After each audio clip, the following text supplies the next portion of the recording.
juga diungkap oleh Allah dalam Al-Quran seperti jizyah, fai, dan ghanimah.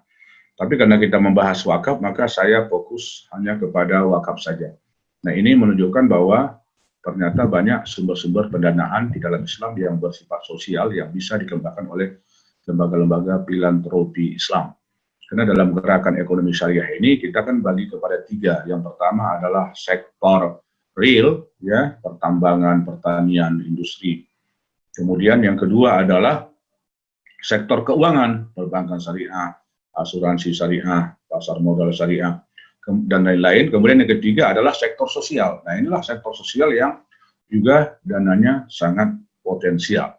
Jadi ketiga sektor ini memang harus kita gabungkan ya, secara integral dan secara bersamaan. Nanti sejumlah ayat Al-Quran itu menginspirasikan ya, supaya kita menggerakkan ketiga sektor ini. Nah, kalau kita lihat ayat-ayat tentang riba itu pasti diiringi dengan konsep anti riba itu diiringi dengan zakat dan institusi sosial lainnya. Artinya tidak boleh kita hanya mengembangkan bank syariah, keuangan syariah, segala macam dan mengikutinya tanpa diimbangi dengan gerakan sosial, ya, yaitu dalam bentuk zakat, infak, sedekah, dan 27 instrumen ini, atau 21 ya yang bersifat sosial, karena yang lainnya itu bersifat sumber income negara. Nah, sekarang kita masuk kepada definisi wakaf. Nah, ini memang slide saya yang sudah lama dan ini memang tidak ada terjemahannya, mungkin saya terjemahkan saja ya, bagi Anda yang bisa, para ikhwan yang mendengarkan. Ini definisi yang populer dari 4 mazhab, hampir mirip-mirip saja definisinya. Nah, ini habsu malin yumkinul intifa'u bihi ma'a maqa'i 'ainihi bi qat'i tasarrufi fi raqabatihi ala masrafin mubahin mawjudin. Nah, itu definisi wakaf, yaitu menahan harta. Jadi harta itu yang biasanya kita gunakan, kita tahan, tidak boleh. Seperti puasa itu kan menahan, tak boleh makan. Nah, jadi ini juga tidak boleh harta itu kita gunakan, tapi manfaatnya digunakan oleh orang lain. Nah, berarti kalau kita sudah mewakafkan harta, itu sudah memberikan harta itu kepada milik Allah dan manfaatnya untuk yang menerimanya, benih-besri ya, para fakir miskin dan kepentingan agama yang lain. Yumkinul intifa'u bihi. Nah, jadi harta itu bisa dimanfaatkan. Jadi baik harta tetap, harta bergerak, harta uang misalnya yang nilainya bisa diinvestasikan, dimasukkan ke reksadana, ke bank misalnya, ada bagi hasilnya itulah yang dimanfaatkan. Tetapi nilai nominal dari uang itu tidak boleh habis. Nah, nanti bisa dijamin oleh asuransi, kecuali nanti dia dalam waktu yang panjang dimakan oleh inflasi. Ya, kemudian ma baqi ainihi. Nah, bahwa ainnya, bendanya atau jumlahnya itu tetap, jadi tidak boleh berkurang. Nah, jadi biqauni tasarrufi fi ghabatihi, ya tidak boleh lagi kalau sudah diwakafkan, tidak boleh itu dijual misalnya, kecuali darurat atau dipindahkan seperti tanah wakaf kuburan misalnya. Tapi tidak boleh ini lagi kalau sudah diberikan kepada Allah, itu tak boleh lagi dijual belikan oleh anak cucunya atau diwariskan misalnya ya.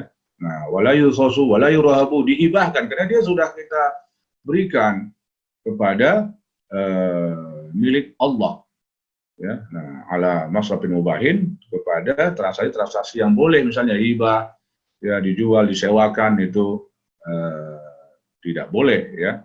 Nah, kecuali nanti hasil sewanya ya, misalnya ada ruko-ruko kita milik wakaf itu, tapi kepemilikannya itu memang tetap kepemilikan Allah ya, didaftarkan di KUA.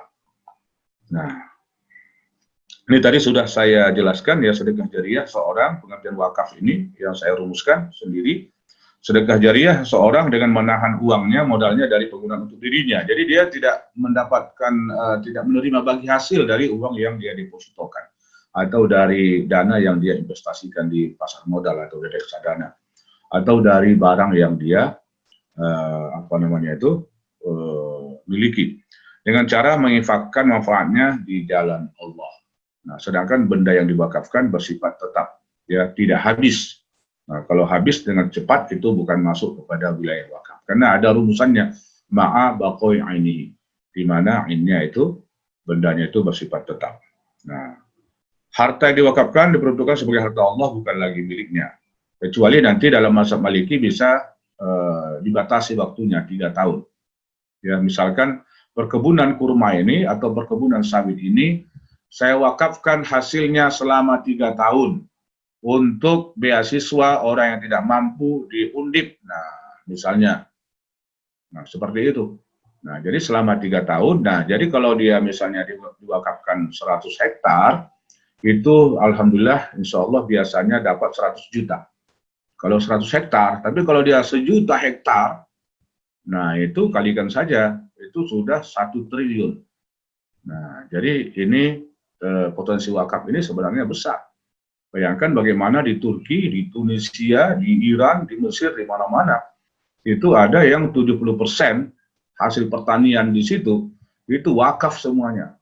Maka setiap jarak sekian ratus meter sudah ada perpustakaan yang lengkap.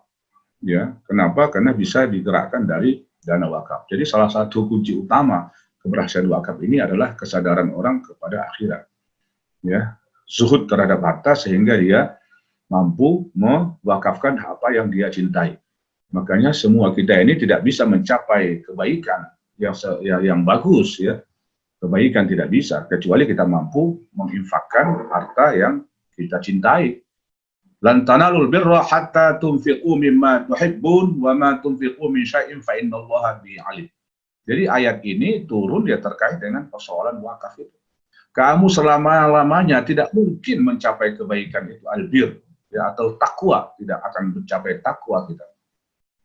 Kecuali kita mau berwakaf. Nah, makanya wajar sekali para sahabat yang ingin takwa dia berwakaf. Tapi apakah ada gerakan wakaf, ya, dari sekecil-kecilnya 10.000, 100.000, 1 juta di Undip dan di ribuan kampus lainnya? Itu belum ada. Ini kita masih tahap sosialisasi. Nah, berapa tahun kita ini tahap sosialisasi? Yang paling penting bukan ilmu wakafnya, tetapi adalah pengamalan wakafnya. Nah, jadi ini yang perlu, ya, kita budayakan. Nah, karena kalau kita menjalankan ajaran agama ini, nah itu salah satu pilarnya, ya, seperti itu. Di dalam surah Al-Baqarah ayat 177 juga, nah itu juga memiliki dorongan kepada kita, ya, untuk mewakafkan harta yang kita cintai. Wa atal mala ala hubbihi dzawil qurba wa atal mala ala hubbihi. Nah, harta yang dia cintai, karena manusia ini memang kalau uangnya hilang itu dia kesal. Nah, makanya salah satu ciri manusia disebut oleh Allah dalam Quran, dia wa tuhibbunal mala hubban jamma. Nah, dia mencintai harta itu memang betul-betul cinta kepada harta. Dia tidak memiliki sifat zuhud. Padahal dia itu adalah titipan Allah, kita hanya terminal saja, ya, transit, ya, transit, ya, gitu masuk kepada kita, langsung disalurkan kepada orang yang membutuhkan.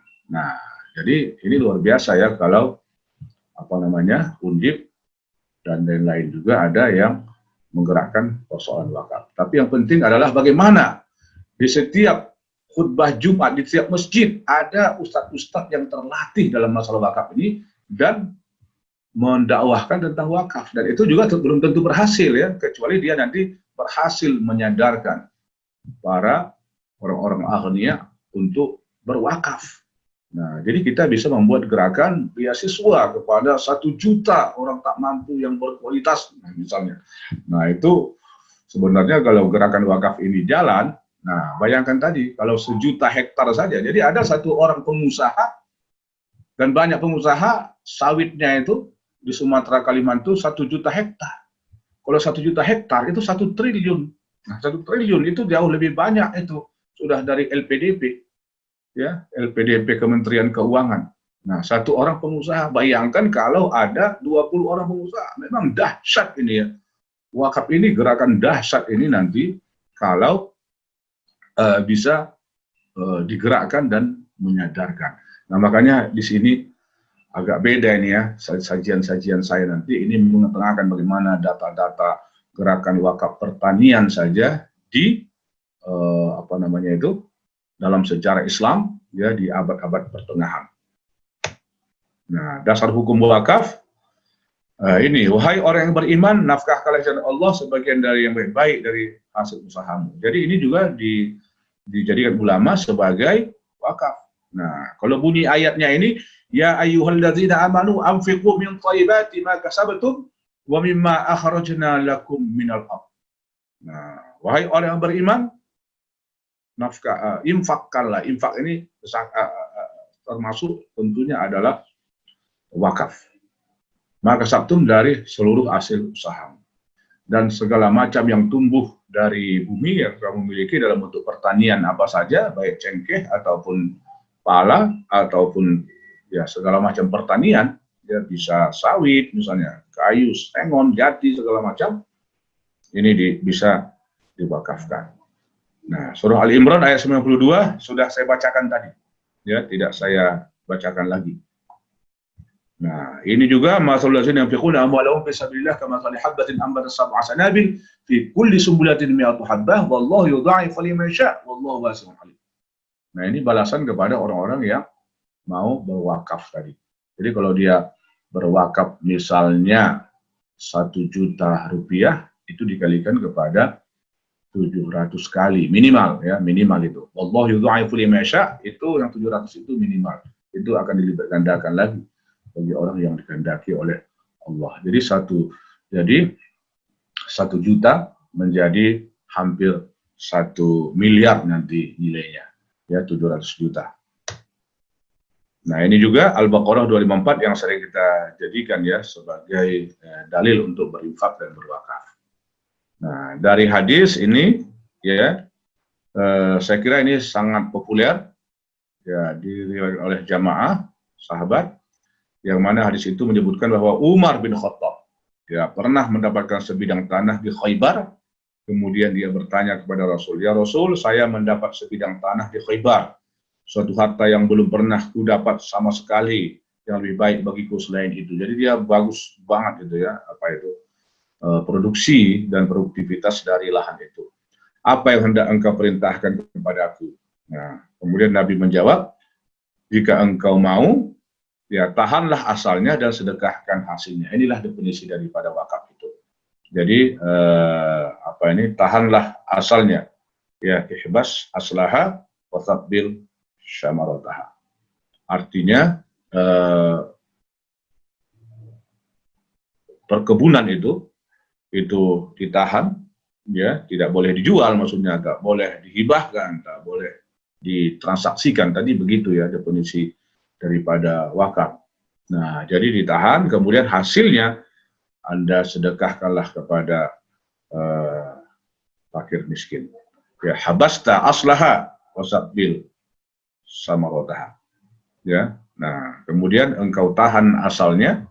Kalau ada deposito juga ditahan, jangan ada deposito kita langsung dibelikan ke mobil misalnya, karena mobilnya sudah ada. Nah, tapi banyak orang deposito jangka panjang. Ya setahun. Nah udah setahun itu ya diwakafkannya. Maka kita lembaga wakaf mengeluarkan sertifikat wakaf. Nanti setelah setahun dia dikembalikan kepadanya. Nah jadi hasil depositonya selama setahun itu, misalnya dia depositokan 1 miliar, maka setahun itu dapat sekitar 65 juta. Ya jadi 65 juta dapat sudah memberikan beasiswa kepada beberapa orang ya yang mau kuliah. Nah, kemudian Umar menyedekahkannya tidak boleh dan harta itu tidak boleh dijual, tidak boleh dihibahkan dengan syarat ya tidak boleh dijual, tidak boleh dihibahkan dan tidak boleh diwariskan. Adapun hasilnya itu disedekahkan untuk orang-orang fakir dan keluarga dekat. Nah, ada wakaf ahli ya untuk memerdekakan hamba sahaya, untuk menjamu tamu, untuk orang yang kehabisan bekal dalam perjalanan, dan tidak untuk sabil ya yang tidak untuk maksiat dan segala macam kepentingan lainnya. Hadis riwayat Nasa'i. Saya mempunyai 100 saham di apa ini, di Khaybs. Belum pernah saya mendapatkan harta yang lebih saya kagumi melebihi harta itu. Jadi ini untuk menunjukkan harta yang kita cintai. Saya bermaksud menyedekahkannya. Nabi berkata, tahanlah pokoknya dan sedekahkanlah buahnya. Nah, jadi kalau ada pun mobil-mobil kita yang kita sayangi, ya itu bisa juga diwakafkan. Ya, atau minimal ada orang-orang soleh yang datang mau mengadakan konferensi, ya kita suruh sopir ya dijemput. Ya, jadi diwakafkan. Ada yang mewakafkan kursi-kursi ya di bus. Nah, siapa yang duduk di situ itu sudah mendapatkan manfaat dari wakaf itu. Nah, kemudian ini yang paling biasa dihafal oleh mahasiswa dan anak-anak pesantren dan kita. Ya, idza mata ibnu Adam inqata'a amaluhu illa min salas. Jika manusia meninggal maka terputus amalnya kecuali 3. Nah, yang nomor 1 sedekah jariyah, itu adalah wakaf. Jadi wakaf ini bisa melindungi kita di dalam kubur dan bisa memberikan manfaat dalam bentuk pahala nanti kita di akhirat. Jadi harta itu kalau menurut hadis-hadis Nabi itu mesti dibawa mati.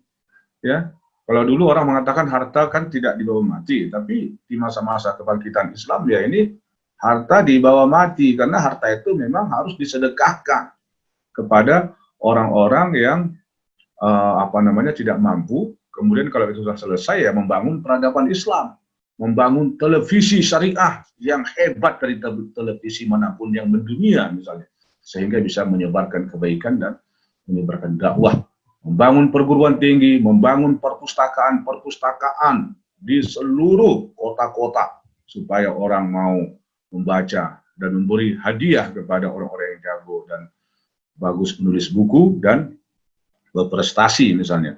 Nah, pokoknya setelah dalam bentuk kebajikan, wakaf ini bisa kita gunakan. Nanti akan saya jelaskan dalam slide-slide berikutnya. Nah, ini dalam buku-buku fikih wakaf juga banyak ya di hadis riwayat Ibnu Majah. Nah, di antara amal yang akan ikut kepada seorang setelah kematiannya, nah inilah harta di bawah mati itu. Adalah ilmu yang disebarkannya, anak soleh yang ditinggalkannya, mushaf yang diwariskannya. Jadi dia berwakaf Al-Quran atau berwakaf buku-buku, masjid yang dibangunnya, nah, supaya dia punya istana di surga. Dia membangun masjid di membangun masjid di dunia ini. Rumah untuk orang yang dalam perjalanan yang dibangunnya. Nah, rumah kos-kosan di kota untuk orang yang tidak mampu. Nah, jadi dia gratis. Jadi orang tidak membayar kos lagi kalau kuliah di kota itu. Sungai yang dialirkannya, air segala macam sedekah dari hartanya pada saat sehatnya dan masa hidupnya yang akan menyusulnya setelah kematiannya. Jadi harta dibawa mati. Makanya kita cari harta karena harta itu dibawa mati.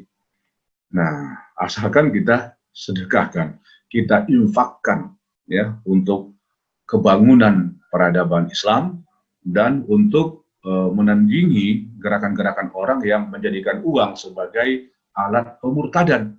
Nah, jadi mungkin kita tidak tahu setiap hari bisa ratusan ribuan orang murtad karena disuguhi dengan segala macam beasiswa, segala macam makanan dan pelayanan-pelayanan. Nah, jadi kita belum banyak melakukan itu untuk memberikan dana-dana dakwah kepada para mubaligh. Kita kasih misalnya 5 juta per bulan. Nah, silakan berdakwah ke daerah pedalaman, ya di Papua atau di mana saja di daerah Kalimantan sana. Nah, saya dulu pernah juga berdakwah ke daerah-daerah yang rawan pemurtadan. Ya, nah, dan itu memang dibiayai oleh Yayasan Baitul Makmur, ya, Yayasan Wakaf Pemimpin Rumah Sakit Haji. Nah, dia punya yayasan wakaf untuk memberi dana kepada ustadz-ustadz yang mau berdakwah di daerah pedalaman-pedalaman. Nah, kalau tidak, orang lain yang akan berdakwah dan mereka melakukan pemurtadan, dan ini mengancam akidah Islamiyah. Nah, ini saya sudah bacakan tadi ya, tidak ada seorang sahabat pun yang memiliki kemampuan kecuali berwakaf. Ya, sebetulnya kalimatnya itu ma baqiya min ashabi Rasulullah SAW illa qad waqafa waqfan. Nah, itu redaksi hadisnya. Jadi tidak ada seorang sahabat pun yang tidak berwakaf, semuanya berwakaf kalau dia mampu. Nah, rukun wakaf ini memang fikih wakafnya Nah, versi fikih klasik ada wakif, ada mauquf bih, ada mauquf alaih, ada sirat. Jadi di sini tidak ada, belum terlihat adanya nazir ya, belum terlihat adanya nazir itu. Nah, jadi yang ada itu adalah orang yang berwakaf, kemudian apa namanya itu, barang yang diwakafkan, kemudian tentu ada manfaatnya, dan orang yang menerima wakaf dan sirat wakaf. Tapi kalau menurut Undang-Undang Nomor 41 ini harus dikelola oleh sebuah badan ya, nazir ya. Jadi ada wakif, ada nazir, ada benda wakaf, ada ikrar wakaf. Nah, itu sifatnya tadi, ada peruntukan wakaf, beneficiary, itu mauquf alaih, dan ada jangka waktu. Nah, kalau dulu tidak ada jangka waktu karena dia abadi selamanya. Kemudian rukun tambahan dalam wakaf tunai, pasal 28 Undang-Undang Wakaf nanti, yaitu sekarang pemerintah sudah menetapkan dalam, bukan saya dalam Undang-Undang Wakaf, tapi di dalam PP ya. Nah, syaratnya adalah bahwa harta itu tidak boleh habis dan diinvestasikan ke lembaga keuangan yang betul-betul lebih aman, yang resikonya bisa di-manage sedemikian rupa. Jadi apakah boleh ke BMT? Ya pada dasarnya boleh ke BMT, ke BPRS, tapi belum ditunjuk oleh Kementerian Agama, karena kalau wakaf ini nanti ke sana tidak ada penjaminnya, nah itu bisa wakaf orang yang ingin berwakaf itu ludes ataupun habis ya karena rugi. Nah, memang kalau di bank juga ya bisa mengalami kerugian, tapi ada juga di sana penjaminan-penjaminan. Kalau wakafnya 2 miliar, ada jaminan dari pemerintah dan lebih profesional. Nah, ini peruntukan wakaf ya sepanjang sejarah di masa klasik. Untuk pendidikan, ini perpustakaan. Nah, jadi kita cek saja di Indonesia ini seberapa banyak perpustakaan di kota-kota, di Semarang, di Solo. Besarnya perpustakaan itu, keinginan kita sebesar mall yang ada di kota itu. Nah, jadi orang bukan saja diajak belanja dan makan-makan. Ya, kalau sekarang di mana-mana ada kafe-kafe, di mana saja ada apa namanya itu, ya kantin-kantin ataupun rumah makan. Ya, nah, harusnya seimbang. Nah, tapi karena wakaf kita tidak jalan, nah ini yang bermasalah. Penerbitan buku, gaji guru, beasiswa, sekolah, keterampilan, tukang jahit, tukang kulit, pengrajin emas, semuanya itu mendapatkan nikmat daripada wakaf itu, karena banyak orang yang berwakaf. Nah, kemudian untuk ekonomi, pinjaman tanpa bunga untuk para pedagang. Nah, ini yang paling banyak ini, apalagi di masa corona. Jadi, UKM kita ada 62 juta jumlahnya. Dia mempunyai keluarga, taruhlah memiliki anak 2, istri 1. Jadi 4 kali 6 ya itu sudah 200 juta hampir. Berarti kalau kita memberdayakan UKM ini ya sukseslah kita mesejahterakan rakyat Indonesia. Nah, itu bisa dibantu dengan wakaf, jadi tidak lagi melalui lembaga perbankan yang bernuansa bisnis. Nah, itulah yang dibuat bank wakaf, ya, SIBIL namanya, SIBIL ya, Social Investment Banking Limited, yang didirikan oleh Profesor Abdul Manan tahun 70-an. Makanya dia berkali-kali kita undang ke Indonesia. Ya, dahulu kita undang sebelum tahun 2000, kami undang beliau untuk menceritakan bagaimana manajemen, bagaimana mengelola bank wakaf. Nah, ketika kita usulkan ke pemerintah, jadi harus ada modalnya minimal 1 triliun. Nah, siapa yang memiliki modal 1 triliun? Itu bisa saja misalnya ada orang yang berwakaf 1 bulan saja dari sawitnya. Jadi seorang yang tak sesebut namanya, yang memiliki sawit 1 juta hektar, itu hasilnya 1 triliun. Itu sudah bisa menjadikan bank untuk 1 bulan saja dia berwakaf, bisa mendirikan bank wakaf. Nah, tapi sekarang cita-cita ICMI, cita-cita ISMI, Pak Hasanul Bahar Nur untuk mendirikan bank wakaf itu belum terwujud. Dan bahkan ini ya tim IAI, nah di Menteri Keuangan saya sudah berikan semua buku-buku wakaf, konsep wakaf, slide-slide untuk dipresentasikan oleh Ibu Menteri Sri Mulyani di hadapan Bapak Presiden. Nah, tetapi akhirnya ya belum mendapatkan respon ya dari pemerintah, walaupun memang ada cita-cita kita. Jadi ini nanti tolong saya ingat, ini kita gelorakan kembali. Bagaimana kabar tentang pendirian bank wakaf. Nah, supaya bisa UKM kita ini ya terbantu modalnya, jadi tidak lagi menggunakan dana-dana yang super mahal ya dari lembaga-lembaga bisnis. Nah, ini gagasan ini perlu dituliskan lagi. Ya. Nah, kemudian membantu Horimin mengatasi pengangguran dengan kursus keterampilan. Jadi kursus keterampilan itu bisa digerakkan dengan wakaf. Di masa lalu ya, di masa sekarang mana ada. Ya, ini yang harus kita gerakkan dalam bentuk wakaf produktif. Ya, nah jadi ini adalah gerakan besar dan cita-cita besar yang hendak kita wujudkan di masa depan. Kemudian dalam bidang sosial, pemberdayaan fakir miskin, anak yatim. Nah ini kita di Surabaya, saya DPS-nya itu sudah mendirikan gedung ya cukup tinggi, lantai 12. Orang sekolah dari seluruh Indonesia datang ke sana. Gedungnya luar biasa ya, keren ya, seperti gedung-gedung mewah di Jakarta, yaitu di Sidoarjo, dan akan dikembangkan terus ya di Bandung dan di kota-kota lain termasuk nanti Jawa Tengah. Kemudian pembangunan rumah sakit. Nah, orang harusnya gratis lah berobat di rumah sakit, karena rumah sakit ini dibiayai daripada wakaf, jadi bukan dibisniskan. Banyak rumah sakit canggih sekarang ini, Siloam dan lain-lain, itu bernuansa bisnis. Orang-orang tidak mampu, tidak bisa berobat di situ, dan itu memang dibisniskan. Harusnya ini dilawan dengan gerakan-gerakan wakaf. Nah, kita serentaklah seluruh kampus, seluruh pesantren, seluruh ormas-ormas Islam ya bersatu untuk menggerakkan wakaf ini. Nah, karena di situ ada juru rawatnya, kemudian mahasiswa kedokteran yang mau kuliah, ya ini juga kalau dia kurang mampu dia dibiayai dari wakaf. Pasien-pasien juga gratis, ya. Jadi kalaupun ada dompet duafa, ya itu baru 0,00 sekian ya bisa memberikan. Kalau bisa 0,5, apalagi 0,10 dari orang yang berobat di rumah sakit. Nah, jadi rumah sakit ini memang digerakkan dari wakaf, perpustakaan semuanya. Jadi sejahteralah rakyat sebuah negara kalau wakaf ini dikembangkan.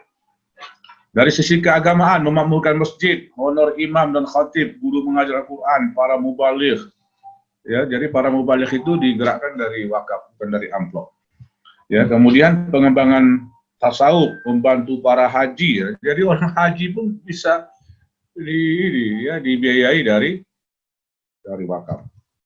Nah, pembagian wakaf versi Mozarkaf, ini pakar wakaf internasional yang juga beberapa kali kita undang ke Indonesia, dan bukunya juga banyak ya tentang wakaf. Silakan kita baca.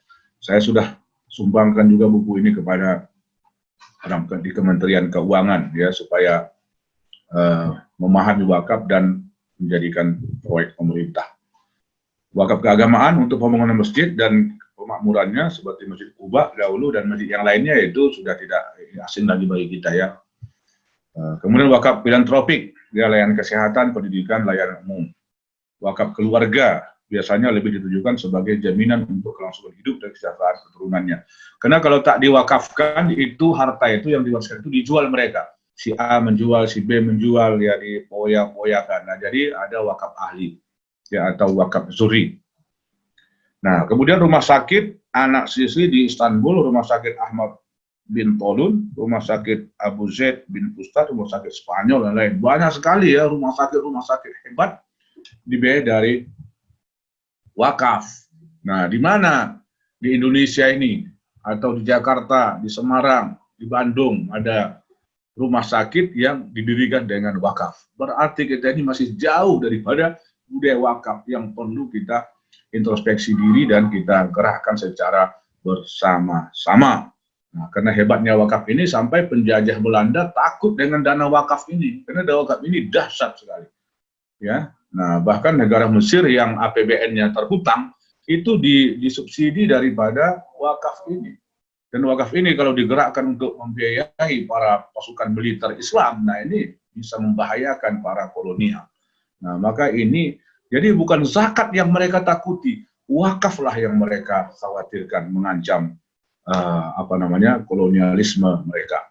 Nah, ini masih slide beberapa ya. Nah, ini sebetulnya yang 42 ini masih pengantar saja. Jadi biasanya saya itu 2 harian mentraining lembaga zakat, lembaga wakaf yatim mandiri. Ini 3 besar lembaga zakat wakaf di Indonesia, 3 besar ya. Bahkan kami itu pernah melebihi ya sampai sekarang juga perolehan Basnas. Basnas kan tingkat Indonesia itu. Tapi kita bisa lebih banyak. Jadi banyak apa namanya donatur retail kita. Di Jakarta ada 3.500 donatur retail bulanan. Jadi ada setiap bulan dia kita memberikan dana kepada kita yang kecil-kecil ya, ada yang 500.000, ada yang 600.000, ada 1 juta. Tapi kalau dikalikan kepada 3.000 orang dan ini akan terus bertambah, nah maka gerakan budaya zakat wakaf ini akan lebih berasa nanti manfaatnya. Nah, jadi ini diantaranya bentuk-bentuk wakaf ya, tanah pertanian. Nah ini yang nanti harus saya jelaskan ini, real estate, apartemen. Belum ada di Indonesia ini, ada 3.000 apartemen yang sebuah apartemennya diwakafkan, hasilnya untuk kemajuan Islam, itu belum ada. Kenapa? Karena yang memiliki apartemen adalah orang-orang itu. Nah, kita ini ya banyak bersantai dan mungkin ya salah pandang dalam menggerakkan, dalam mengelola hidup. Ya, real estate. Nanti banyak data-datanya dari abad kesekian real estate itu disewakan, ya, kemudian dananya digunakan untuk kepentingan sosial dan kemajuan peradaban. Rumah sakit, nukut uang, toko juga diwakafkan, kebun, pabrik, segala macam pabrik sawit misalnya. Nah, kalau dulu ya pabrik sabun. Di Mesir ya, itu banyak pabrik-pabrik kapas misalnya yang diwakafkan. Ada pabrik kapal kan ada hasilnya, jadi hasilnya itu diwakafkan. Ada pabrik mobil misalnya. Nah, pabrik mobil. Nah, itu banyak untungnya. Nah, itu diwakafkan hasilnya semuanya. Nah, ini baru keren. Tapi kita belum punya pabrik mobil. Kilang padi ya, ini zaman dahulu ya, pabrik roti. Kalau sekarang harusnya pabrik sepatu, pabrik susu, misalnya seperti itu ya. Gudang-gudang pertanian, tempat pemandian, pokoknya segala macam ini bisa diwakafkan. Nah, inilah yang perlu kita gerakkan secara masif, gerakan wakaf ya di Indonesia. Wakaf uang ini karena waktu saya mungkin sudah mulai habis ya. Ini bisa silakan dibaca sendiri, ini diskusi-diskusi kita masa lampau. Yang penting adalah wakaf uang ini sudah diundangkan dan sudah difatwakan oleh Majelis Ulama. Jadi tidak perlu ada diskusi debat pendapat ini, pendapat itu lagi ya. Karena kita sudah memilih satu pendapat yang terkuat bahwa wakaf uang ini kita gerakkan. Bahkan sudah kita praktekkan di lembaga perbankan. Ini fatwa MUI-nya ya boleh wakaf uang atau dulu disebut cash wakaf. Nah ini ihbas aslaha wasabil samarotaha. Ini sabda Nabi Muhammad tadi. Ya, nah jadi tahanlah asalnya dan sedekahkanlah manfaatnya. Ini wakaf wakaf. Nah ini 6 alasan mengapa institusi wakaf Indonesia belum berkembang. Ya, paradigma masyarakat instrumen wakaf hanya benda tidak bergerak, tanah gedung dan belum masuk kepada wakaf produktif. Belum mengedepankan profesionalitas. Nah ini panjang nih kalau saya bahas ini. Ya, kesadaran masyarakat Indonesia untuk berwakaf masih rendah. Nah kemudian literasi wakaf ini juga harus diriset. Bukan literasi keuangan syariah, perbankan, asuransi, tapi literasi wakaf, literasi zakat. Nah, ini memang sudah dimulai oleh Basnas ya. Belum ada badan wakaf yang secara khusus bertugas membina. Ini dulu ini ya. Bayangkan ini ketika belum lahir BWI, ini materi saya dulu, ya belum lahir badan wakaf Indonesia. Nah, dan belum lahir undang-undangnya. Nah, ini sejarah tentang kesuksesan wakaf ya di masa lampau, banyak buku-bukunya. Ya oke, bentar lagi tanya jawab ya. Ini banyak sekali ya materi saya ini wakaf di berbagai negara. Nah ini saja 75% lahan yang dapat ditanami di Daulat Turki tanah wakaf. 75%. Di Indonesia adakah 1%? Nah lahan pertanian ya. Tapi kalau tanah kuburan, tanah masjid banyak. Yaitu lokasinya mungkin sekitar berapa ya? 5 juta mungkin lokasi tanah wakaf ya, karena seluruh kuburan-kuburan itu adalah wakaf. Nah, tapi ya kuburan tidak produktif. 33% lahan di Tunisia, 50% di Aljazair, 30%. Jadi kalau kita jalan di Kalimantan, di Sumatera, di kiri kanan banyak perkebunan, itu tidak ada wakaf, ya. Nah, seperti itu. Nah, tapi di madrasah-madrasah kita dahulu ada sebuah madrasah yang tempat saya sekolah, itu guru-gurunya hidup ya, dan operasi sekolah itu hidup dari hasil perkebunan. Nah, jadi ada orang baik di kebun diwakafkannya 1000 batang pohon. Nah, kelapa. Itu luar biasa hasilnya, itu kalau sekarang ini bisa sudah sampai 20 juta, itu sudah bisa menggaji guru-guru honor. Ya. Nah, jadi ini yang kita inginkan, sehingga Universitas Al-Azhar lebih dari 1000 tahun itu bisa berkembang, memberi beasiswa kepada 4000 mahasiswa. Apakah di Undip ada bisa memberikan beasiswa kepada 2000 saja? Tidak usah bayar uang kuliah. Kalian kuliah ekonomi Islam di sini atau kuliah riset lainnya. Nah, itu. Jadi kita ini masih jauh sekali dari idealisme, dari idealita penerapan wakaf. Itulah makanya perlu kita diskusikan ini setiap hari, dan kita khutbahkan, kita buat pengajian, kita buat kajian-kajian tasawuf supaya mau menyumbang kebangkitan ekonomi Islam. Nah, jadi ini wakaf di berbagai negara. Di Mesir, nah bagaimana manajemennya, saya kira ini sudah banyak risetnya lah dulu kita buat. Ya, bagaimana di Bangladesh, bagaimana di India, bagaimana di Kuwait, bagaimana di Sudan, di seluruh dunia ini, kita lihat perkembangan wakafnya dan bagaimana negara berperan ya melakukannya. Nah, ini sebuah kajian yang meliputi 104 yayasan wakaf di Mesir, Suriah, Palestina, Turki, Anatoli, dan lain pada tahun 1340 sampai 1947. Nah, 58% terkonsentrasi di kota besar. Jadi di kota-kota, gedung-gedung bertingkat itu banyak wakaf. Jadi gedung itu diwakafkan, karena gedung itu disewakan untuk perkantoran.